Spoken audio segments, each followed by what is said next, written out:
មិនមែនគ្រាន់តែជាការប្រជុំឆ្លងរបាយការណ៍ប្រចាំខែសីហារដ្ឋបាលខេត្តកំពង់ឆ្នាំងរឹតបន្តឹងគុណភាពការងារនិងក្រមសីលធម៌មន្ត្រី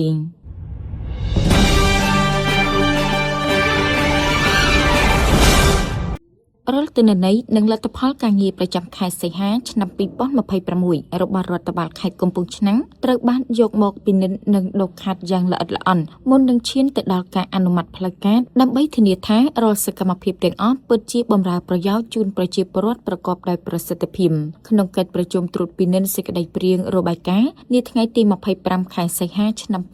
2026លោកឈឹមវុធាអភិបាលរងខេត្តកំពង់ឆ្នាំងបានគូបញ្ជាក់ទៅកាន់តំណាងមន្ទីរអង្គភាពនិងកងកម្លាំងទាំង3ថាការធ្វើរបាយការណ៍មិនមែនគ្រាន់តែជាកាតព្វកិច្ចនៅលើក្រដាសនោះទេប៉ុន្តែជាការឆ្លុះបញ្ចាំងពីស្មារតីទទួលខុសត្រូវនិងក្រមសីលធម៌វិជ្ជាជីវៈរបស់មន្ត្រីរាជការលោកបានជំរុញឲ្យគ្រប់ភាគីពាក់ព័ន្ធបន្តពង្រឹងកិច្ចសហការគ្នាឲ្យកាន់តែជិតស្និទ្ធដើម្បីប្រែក្លាយផែនការនៅក្នុងរបាយការណ៍ឲ្យទៅជាលទ្ធផលជាក់ស្ដែងក្នុងការជំរុញការអភិវឌ្ឍខេត្តឲ្យមានចីរភាព